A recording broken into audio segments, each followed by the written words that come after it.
he says every CEO should spend enough time with the customer to understand what that end user actually needs. Right? Yeah. Does it answer your question, Naren? Yeah, thank you. Thanks a lot. Yeah. Any other question or anything on chat? So, I've looked around for a lot of definitions of leadership, but this is one thing that I always strikes a chord. So it speaks about, as a leader, what our actions, it's not what we say, it's not what the gyan the leader gives, all the, instruction or advice or telling, right? But it's more of action that inspire, right? Again, something which is very, very much aligned with coaching, which inspire others to dream more, learn more, do more, become more than your leader. So it's not only to get others to do, it's not delegation, it's not smart delegation, which was considered a key business skill when we were all in corporate, some of us, the gray hair guys, but it was more to help them dream more. Right, so that's the future of leadership. I think a lot more relevant with the current generation of millennials. They're entering this business world. Again, Jim Collins' good to greats. Great is something which has redefined leadership to a great extent. So the way we discuss in our sessions is that good to great was very good perhaps in the previous decade, but the future perhaps is going from good to great and again to a capital GOOD, where you are not just a level 5 leader, but where the leader is level 5 plus. So he goes beyond the paradoxical blend of humility and professional will, but also where he is able to tap into his IQ, EQ, and SQ. Right? So based on this,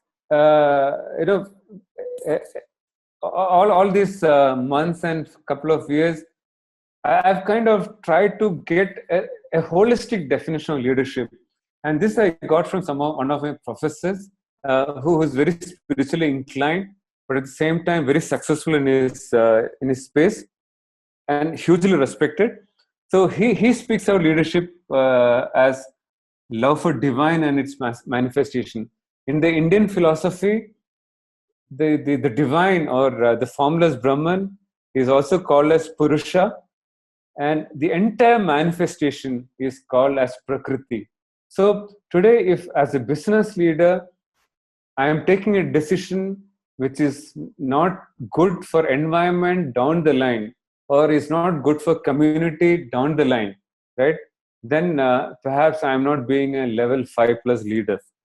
So love for this kind of encompasses everything, and it's talking about love. It's unconditional love that a leader can have for the environment around him. It's the environment. When I say, it's not only his team, his organization, his community, his client, every stakeholder, but also perhaps beyond. So one question that I get, something to preempt some of you here. Most of you may not have this question, but some of the business leaders ask me this question. I have my scorecard. I am part of a bell curve culture in my organization. I need to take care of my organization.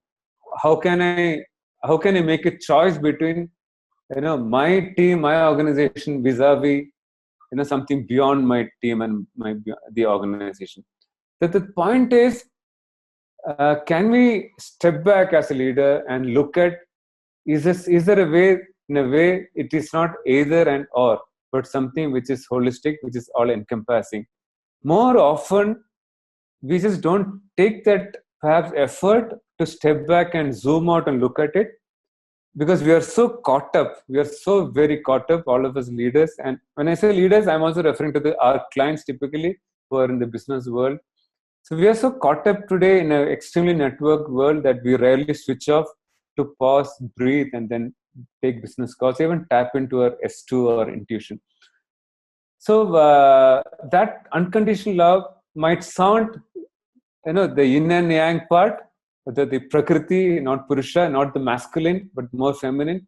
But there is enough research that shows that the future of leadership is not the sixes that we are hitting on a T20 match, but it's as much as those subtle touches that you can bring in as a cricket batsman onto the field, right?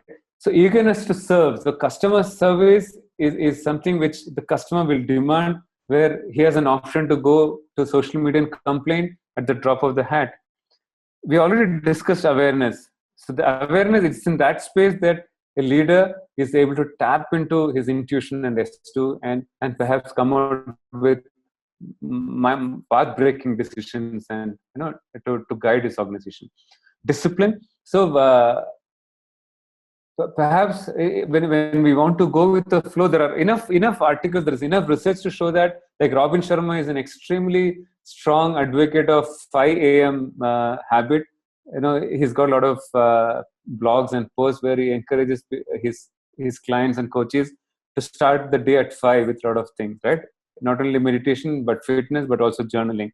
So effectiveness and efficiency and competencies are definitely part of a leader's job profile, and readiness to challenge. So in a VUCA world, as I said before, we have a choice either to be disrupted or being disruptive. It's just better to make a conscious choice in a way that's best suitable for all of us. So those of the members who have attended my workshops will find this very familiar. These are two personal favorites which I cover in every session that I do on leadership, whether directly or indirectly related to spirituality or spiritual quotient. Here, this is picked up from again a book more from a space of wellness, right? The author says that most of us operate in these three areas. I mean, on a day-to-day basis, what we do, what we are, what is our state of mind, everything falls into these three categories. One is the victim, that you may say, why is it happening to me? Why am I am so good, but again, why is it happening to me? This is something which a lot of coaches will challenge us with. Then second is control, where as a leader, as a boss, as an entrepreneur, even as some of those experienced coaches, some of us slip into a position where controlling becomes our natural self, which doesn't definitely benefit others. So neither playing a victim card nor control helps us. If you dip into the metaphysical state, there is again there's a lot of discussion with a lot of conviction, and perhaps biology of belief, Dr. Lipton would confirm this, that every negative emotion that goes with control or victim somewhere hits ourselves, somewhere hit our body, somewhere hit our aura, and down the line it has to perhaps manifest on our physical self. It could be a common cold to something like as deadly as a cancer or all these lifestyle diseases like BP and diabetes. So playing a victim and playing a control is as riskier for a leader as somebody who's perhaps doing things which are not healthy or which are not legal, right? So then what is the choice? The choice is where we are able to shift our consciousness to a state where we are tempted to offer everything as a divine offering. It's a divine instrument. So this might have a religious connotation, but nothing that I speak here has religious connotation. I have specific, because it's a coaching conversation. So when I said being a divine instrument, I'm quoting this author, and the book is Zero Limits. He says that is the highest form of karma, right? Which is very, very common in Hindu and Buddhist philosophy, where every act is offered as an offering. So I've seen that even when I've worked in Middle East for almost 6 years, where when some of our friends or colleagues in the Arab world, before they start, they say Bismillah Rahman Rahim, right? And I've seen it so powerful, right? We just taking that 1 second or 2 seconds to just think that this is not something that I am controlling. This is not something that I am doing. Perhaps I'm trying. There is a higher power, or there is a higher power within me. That S2. There is a higher consciousness within me which I can tap into, and maybe I can do wonders. This is the second of my slide. So typically, there is no argument today about the need for individuals and organizations to move from IQ to EQ. because as somebody said, IQ can get me a good job, but EQ can help me to grow. But it's only at SQ. The one on top, sorry, is a typo. It's SQ. It's only the SQ that would typically give a leader or a coach fulfillment. And the need for that fulfillment is what Maslow speaks of, the self-actualization need. So we have a choice to operate purely at IQ as a business leader, or similarly move from IQ to EQ. When I say move from IQ to EQ or to SQ, I'm not saying IQ is not important, but can we operate at a confluence of all these three? That's where perhaps within that MBTI definition, we'll go into that NFP mode, right? Where we actually tap into N, that intuition, right? So again, going by my earlier point, most of our coaches would typically come to us having fulfilled their bottom three needs. They would be more receptive to the need for esteem and self-actualization and making a difference, leaving a legacy. I think this has very powerful impact on them. So why I am jumping between coachee and a coach? Unless I demonstrate, unless I walk the talk as a coach, I won't be convincing for my coachee, or for either as an individual or an organization. So the last part of this, any question at this stage? Yeah, Subhash, can I ask one? Sure. Hello? Yes, please go ahead. In case I get an agnostic or an atheist coachee, yeah, who doesn't believe in the divine soul and all this stuff, where does that fit in this one? No, I'm telling, still that spiritual side, is it relevant to him? Thank you. Great question, Vishy. So one of our one of the members of Chennai fraternity, I think he's not this, I'm not taking his name. So he actually asked me in one of our sessions, has everything got to be necessarily spiritual? A simple answer is no, right? So if somebody comes in as an atheist, right, this is something which is my choice as a coach, right? When I say every human being on earth, knowingly or unknowingly, is on a spiritual journey, is an assumption that I have based on what I have heard, I have seen, I have experienced in my life. At the same time, I have a client, one of my best clients for more than 2 years now. He also came in as an atheist. He says, I don't believe in all this. So we never discussed spirituality. Okay. But the kind of progress that he has made is phenomenal. And it has got nothing to do with me, right? It's all because what the client has done.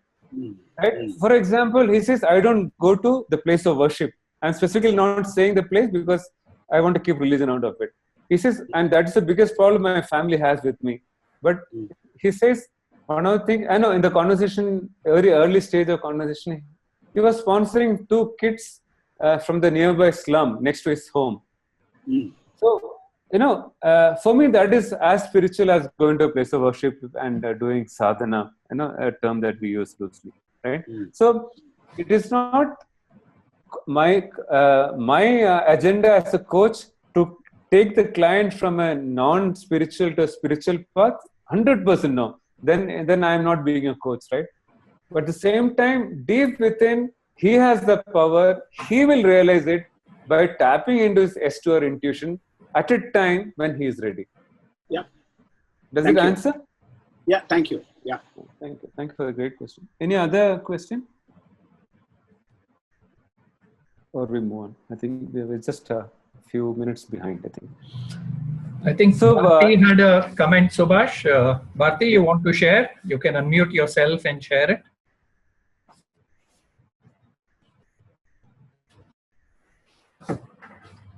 Yeah, okay. I don't think she's doing it. Yeah, Bharti. Okay. Hi, Subhash. It's my understanding when, as you people use the word atheist, I was always thinking a person who doesn't follow a religion is an atheist, but can still be spiritual. Spirituality is different from being religious, is what I was always thinking.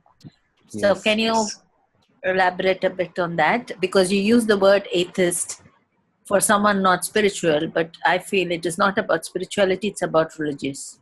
Yeah, thank you, Bharati, for bringing it up. So I didn't go into it because of the time. Number two, I was just picking up Vishy's vocab, the way he expressed it, and I perfectly understood.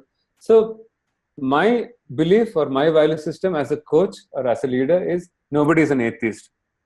For example, the word religion comes from the Latin word religare, which means to realize, self-realization. So that was the original meaning of the word religion itself.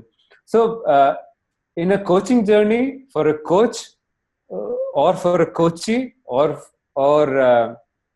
individual or an organization, the need to be spiritual is not very critical.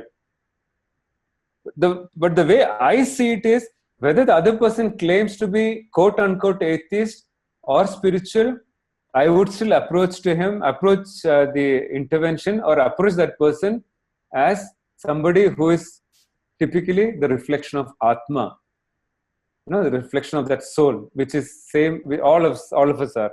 Because I firmly believe all of us are connected at a higher level of consciousness.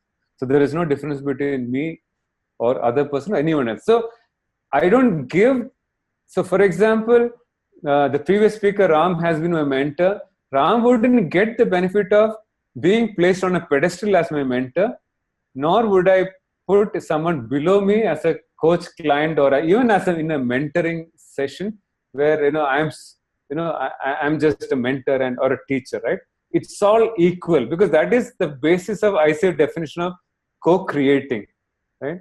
So there is no atheist. Does it briefly answer your question to some extent, Bharati?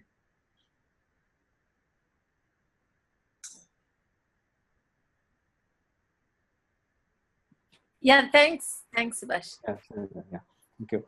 So again, I'm slipping back to close the session, end of the session. I'm slipping back to what are the characteristics of a person who is at a self-actualization level, right? So this is again based on Maslow's work, but also with some examples that they have studied who they thought are people who have reached self-actualization. So even if you look up to somebody who is a self-actualized person, I'm sure they'll tick all these boxes. So a self-actualization person is somebody who will embrace the unknown and who would thrive on ambiguity. So he may not be the perfect person. He may not be a superman, or she may not be a superwoman. So, but still, there is a very high level of self-acceptance. He or she is also aware that I'm not perfect, but there is a very high level of acceptance. One of the key factors that they have exhibited is they're passionate about prioritizing, and it's always the journey. It's never the destination, right? And one example that kept coming to me was Gandhiji. For him, it was not just Swaraj; it was also the way we achieved that Swaraj or the freedom, right? Most of these, all these self-actualized leaders or people are typically unconventional. They'll stand out in a crowd, but they would never create a shock, or they are different from a rebel typically, because they still have that concern and love for the humanity or the people around them. And they exhibit they're obsessed with ethics, right? So, unless the ethics becomes a primary objective, which is our number one ICF competency, self-actualization quotient might be slightly on the lower side. While lot of us would be stuck with our, the basic needs, the bottom three, roti, kapda, makan, and security and all that stuff, which is typically part of the bottom three. Self-actualized souls are typically going after the growth, right? They're not happy. Then they're not really concerned about these day-to-day needs and wants. They always have the big picture. The end in the mind is something which they passionately strive. Gandhiji, again, independence, he could mobilize in that era with limited communication the entire country and beyond for Swaraj through non-violence and truth, right? Grateful. This is something which comes up very strongly these days. Some people like Robin Sharma and others have made it very popular, saying that unless we are grateful for what we have, what we are, we may not be able to operate at the highest level of our capabilities.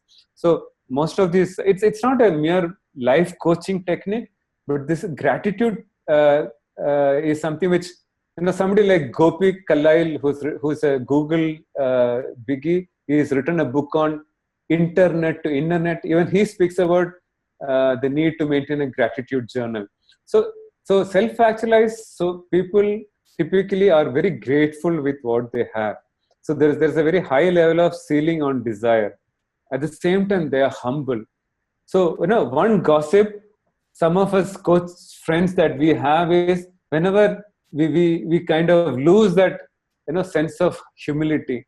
So if I am a coach and if I don't come across as, the extreme level of humility, I think the coach would never have that sense of trust, which is a competency, that agreement, and I would never be able to display the coaching presence which is expected out of me as a coach. So unless the humility is a natural state of disposition for a coach, I'll never be able to establish that trust or that presence in a coaching intervention. So these self-actualized people are always obsessed with the purpose, right? And last, this is the 10th, but I think this kind of captures all the 9 previous points.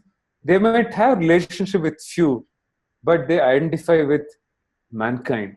So this again is, the leadership, the L that I put up in a previous slide, love for humanity. So if a leader or even some of us coaches who want to leave behind a legacy in a way that is very selfless, which is very sustainable, I think unless we are able to display that unconditional love for mankind, let us really enhance the canvas, I think we are not doing justice to our inherent potential, right? Thank you. That's all my slides. If you have some questions, I think we still have 5 more minutes to take questions. Yeah, could you, if you have any questions, please unmute yourself, ask the question, and then mute yourself back, please.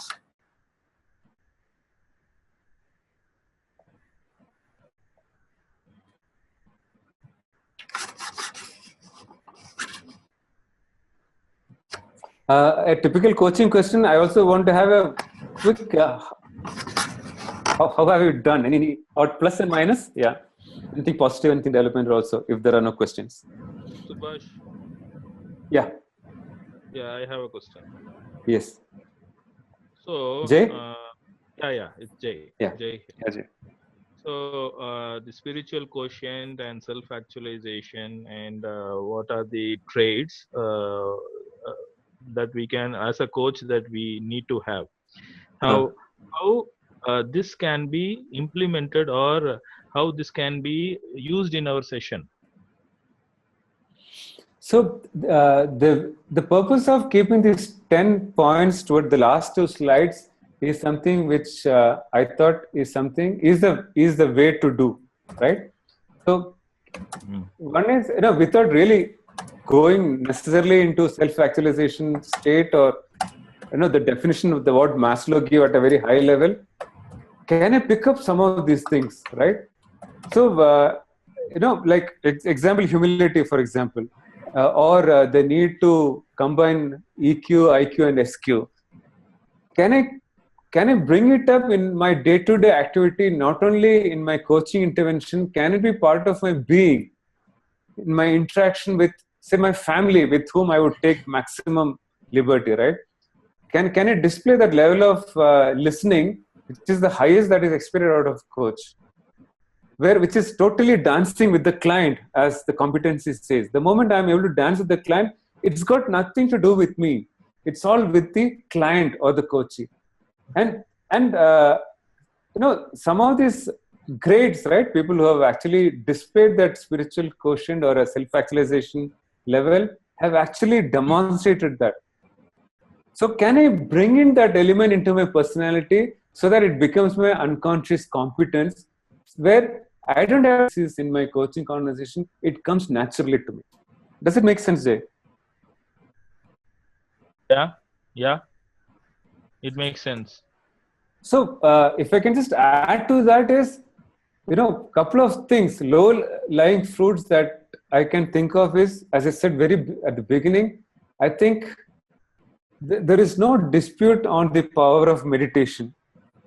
And again, Gopi Kalail, whom I just mentioned, who's written this book, Internet to Internet, he speaks of 1-minute meditations when you're driving, when you're doing. So he's a techie who's kind of brought this into mainstream. So meditation is something which is very powerful. Number two, something which I'm very passionate of is basic fitness, right?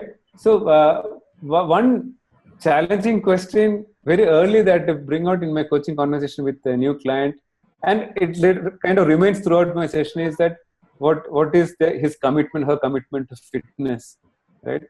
So because we are told that fitness is not just physical, it's at emotional, even chakras, there is research now going on, which even chakras gets activated by basic physical exercise like walking, running. And Steve Jobs has been a strong propagator of having meeting while walking, right? So yeah, and the food that you eat, the physical food that you eat, and also the food that all the 5 senses absorb, I think all these have got a lot of impact on our ability to go within, tap into your intuition. Last point on that is, how much can I shut off this monkey mind, right? So how much can I keep it's not only in the coaching conversation, most of us are trained to keep the monkey mind out, but can it become a natural state of mind? I think that's where we become a greater coach. That's where we become a great leader also. So that decision a leader has to take will come like that, from that state of unconscious competence, or S2, as Timothy Galway says, where he doesn't need to make an effort. It comes naturally for him. Thank you. I think Sriram, you have a question. On the dot line, Subhash, can I ask a question?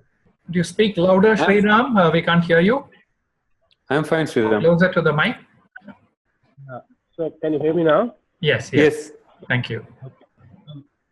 Subhash, I just wanted you to expand on the one part you mentioned on the slide, journey versus destination. I didn't quite get that, probably because of the audio quality. I couldn't get the explanation. See, why I'm asking is that I don't know what is the priority for the leader, whether it's the journey or the destination. For me, a leader can experience both, the journey and the destination, and sometimes he may not reach the destination. So what is more important here? Whether the experiencing the journey itself, which happens sometimes, in few cases, oftentimes. Yeah. Thank you, Sriram. Great question. So, you know this better. The choice is definitely with the coachee or the client or the leader in a coaching organization. The slide that I showed was a self-actualized person would always be very clear of his priority on the journey. So what happens is, if one quarter goes down for a banker, which is the case today with a lot of our banks in India, this quarter, the last quarter, it doesn't really hit him or her, right? So as long as that they're on path. The primary advantage of choosing between goal and path and the journey is, it takes off the stress of the outcome. Again, it'll be adopted by when he's or she's ready at his pace or her pace. We will never dictate. I don't need to tell you, this better. So, but the thing is, as the client or the coachee moves to a space where he's created enough mechanism or roadmap to make sure that the journey becomes critical for him and his team, the outcome would be natural, and it can always most likely be beyond the smart goals that we simply put together, right? Whether it is a simple parameter like your top line or a bottom line, it could be better in a way which could, because then you also would have taken the customer satisfaction into account. Does it answer? Thanks, Subhash. Yeah, thank you, Sriram. I think Hemant will wrap up. I think it's already 9.